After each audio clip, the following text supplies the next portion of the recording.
Matthew Lloyd says, does welfare create an incubator allowing even encouraging low IQ populations to propagate at accelerated rates? Is that a necessary evil? What impact does lowering the average IQ of a population have on our society? Well, that ought to be easy to do without any controversy. There is absolutely no question. I think it's I. I think that when you talk about intelligence, we say IQ or intelligence quotient, but I think the raw gauge of intelligence is represented by I, the letter I, and that's what a person's I rating would, again, the letter I, their I represents how intelligent they are, potentially working at full potential. It's not so much related to tests or anything like that. Let's not split hairs. Let's just, on second, let's just call it IQ because it's easier to say.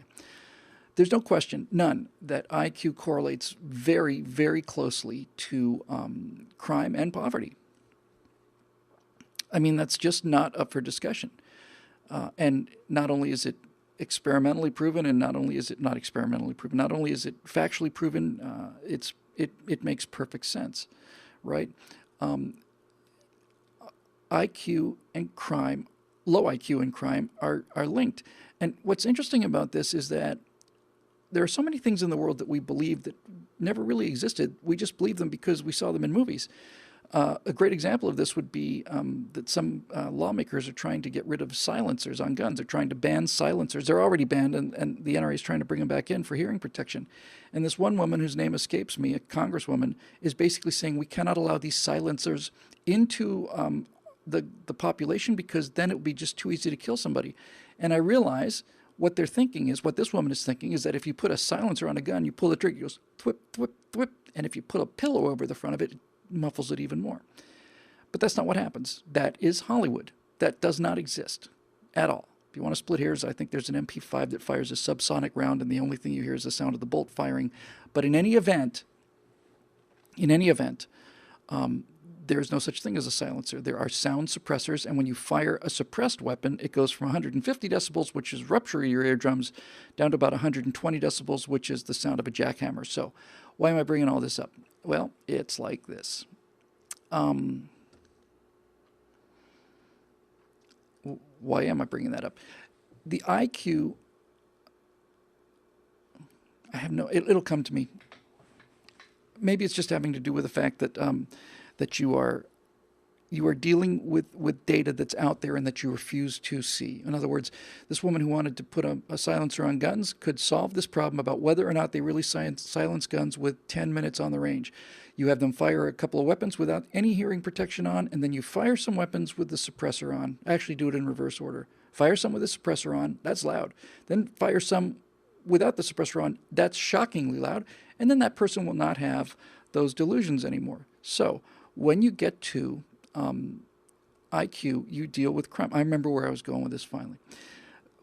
One of the things that movies invented were the silencer, the idea of a silencer. And on a very similar kind of a parallel track is the idea that that there are super criminals that, I remember in the 60s they had all these awesome, cat burglar things like Jack Diamond, Prince of Hearts, and he rappels down the outside of a skyscraper, and he's wearing a black turtleneck and black pants, and he's got black gloves, and he's got a mask on, and he's got a thing with a diamond, and he cuts a hole in the glass, and he pulls a thing out, and he gets inside, opens up the vault, steals everything, puts it into his little bag, leaves his calling card, which is the Jack of Diamonds, there in this safe, relocks the safe, goes back out the window, this kind of thing.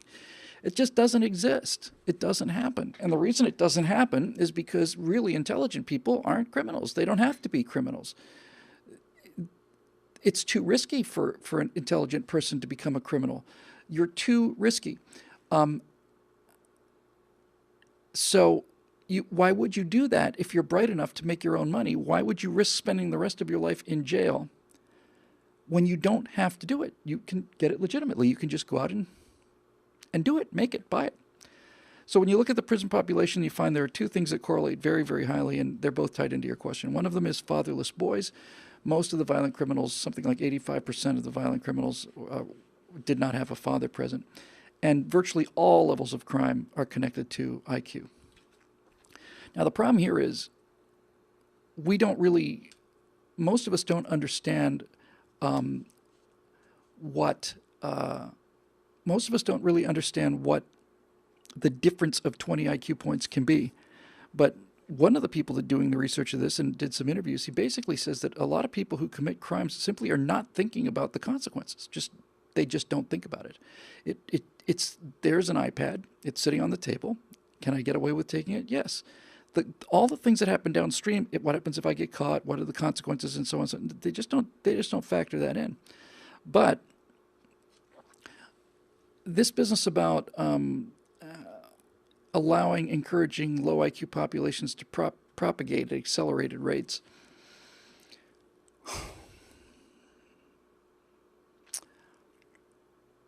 Well, I have to give that one a little bit more thought here. What's happening is, Matthew, is our society is becoming more and more complex.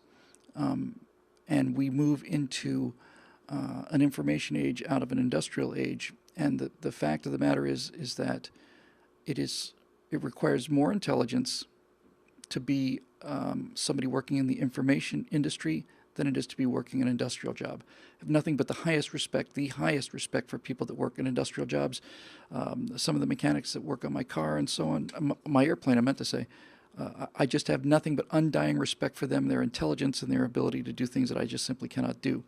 But if you think about an assembly line job, which is a guy basically screwing one thing onto one place and one part gets screwed onto the place, and he does this for 10 years or 20 years or 50 years or whatever, you can certainly survive in an industrial society with a lower IQ than you can in an information-based society. Now, the problem is that so many industrial jobs have left the United States and basically been shipped overseas, where it's cheaper. And what's happened, if you look at the history of how things like inner cities develop this kind of toxicity, which is where a lot of these assistance programs and welfare programs are. What you find is, even as late as the 50s and 60s, you find that the poor people there are the black people that maybe moved up from the South 2 or 3 generations ago. You find in the 50s and 60s that these people were not only fully functioning working people who were making a good salary. You found that Baltimore, for example, used to have the neighborhoods that are now just simply war zones for probably 60, 70 years. They'd have street parties at nighttime, and they would just have people just walking down the streets, and nobody locked the door, and white people, black people, everybody's more or less waving at each other because everybody's working. No one's on the dole. No one has to be as envious as you are when you get a gift instead of when you work for it, and so on. So as these industrial jobs leave, you are left with people who are not able to leave, and that in itself is an interesting question, you know. Why they don't go? Why would anybody stay in Detroit? Some people are just, I guess, emotionally connected to families or places or whatever. But in any event, what you get is you get something that looks a bit like a lake drying up, and as the lake continues to evaporate, the water in the lake gets more and more alkali until finally you're just left with nothing but crystals there out in the middle of you got a flat lake bed out in the desert.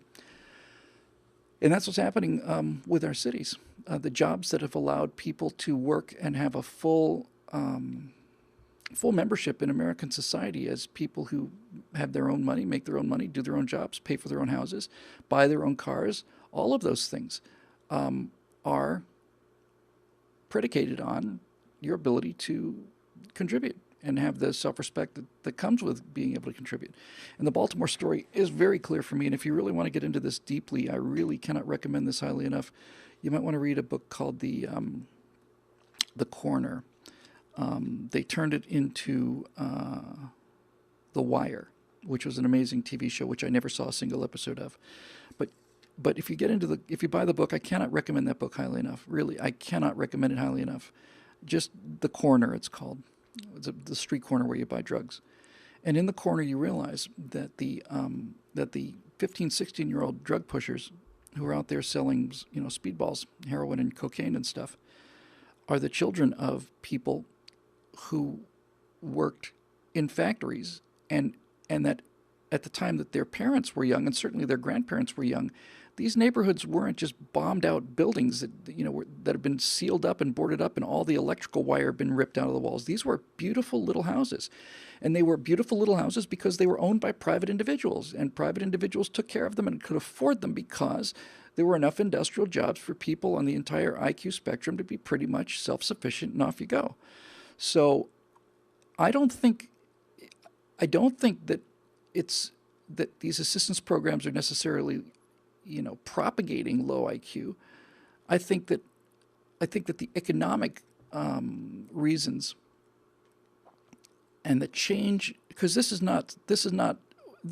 information age threshold is this kind of thing's only happened twice before in human history. When you went from being a hunter-gatherer to being a farmer, that was something of this magnitude. World-changing, independent of cultures, independent of everything.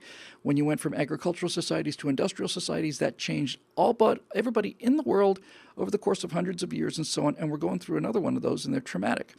And that's what I think is basically happening here. We become more and more wealthy. Yeah, I think that's obviously true. And as that gap between the people that can function in an information age and those who can't, as that gap increases, the desperation and the sense of alienation on the part of the people who are stuck there, remaining in areas that used to be industrialized. And it's not just them; it's us as well. We Americans, with internet and all the rest of it, we think about these inner cities like Newark and Chicago and St. Louis and all the rest of it, and it doesn't feel like our country. We think, oh, to hell with those people. They're just killing each other, and they're causing this murder rate. If you look at the murder rate in Plano, Texas, it's lower than it is in Belgium and New Zealand and all the rest. So we tend to look at these cities and go, well, it's almost kind of like they deserve it. Just kind of like they deserve it because they're mean people and they're violent people. But this is when you get into the actual chicken and the egg kind of thing here. They're mean and violent because they have nothing else to do. And that's not something you can fix by throwing $1 billion at it. What we've done is we've said, okay, these people have nothing left to do. They have no other means of income. Let's give them money. And that has made them dependent, and dependence makes you mean. No good deed goes unpunished. People who have an obligation to somebody who you owe a large debt to, it takes a very unusual person to not have a lot of resentment towards that person. So basically, this is the trap that we're in. We've had entire sector of the economy disappear, a sector that allowed people of a very wide IQ spectrum to find a paying job and a livable wage and all the rest of it. Buy your own house, get married, have kids, raise kids, send them to good schools and so on. That's before the government started stealing $3.5 trillion a year from us too. The work that we did basically stayed where it was. We didn't have to give up these kind of taxes and all the rest of it. And so what we did was we gave these people money instead of giving them jobs or relocation or something like that. But you're dealing with a problem here because you're dealing with IQ. You can't fix stupid. It's true. When you get down to the actual statistics, the amount of intelligence that's inherited is very high compared to the amount of intelligence that is culture. I didn't know that 5 years ago, and I wish it weren't true, but it is. It'd be nice to think that if you could take anybody in the world and raise them, send them to Yale, then they would all be, Supreme Court justices. But that's just not true. So, Dave Big Booty is basically getting to the point I was just trying to close on here, and that is, in fact, it's pretty much verbatim. This is our problem. This horrible cancer of violence and drug use and completely wasted lives and constant fear and constant agony and constant sadness and grief and all the rest of it. These are American people in these cities, and their fathers and grandfathers built those cities, and they don't belong to some different country that we can just kind of ignore. the guy who wrote the Corner, I'm forgetting his name now. The the guy said basically that that what we do is we basically pay a bribe to people. We basically pay a bribe, and the bribe is we're going to give you just barely enough money in exchange for you, not rioting. So some of it's nurture, and a lot of it's nature, and we we should have we should, regardless of the job or the IQ level or any of that stuff, we should make it the policy of our government and our country to not give people money, give them jobs, even if it's just a job, even if you're just cleaning up the street job, give them a job. They earned it. Every single one of the welfare programs that do work, like the ones the Mormons have, for example, they give people jobs and they go home with a paycheck. They don't go home with a charity check. They earned it. They're worth it. It connects the labor with the reward. It gives them the basic fundamental self-esteem that anybody has who makes their own way. So Cheryl Tomey says that IQ and criminal behavior are not mutually linked, damn it, but they are. So there you go. Anyway, that'll do it for that one. Let's see, we do 7:30. Maybe do another one or two.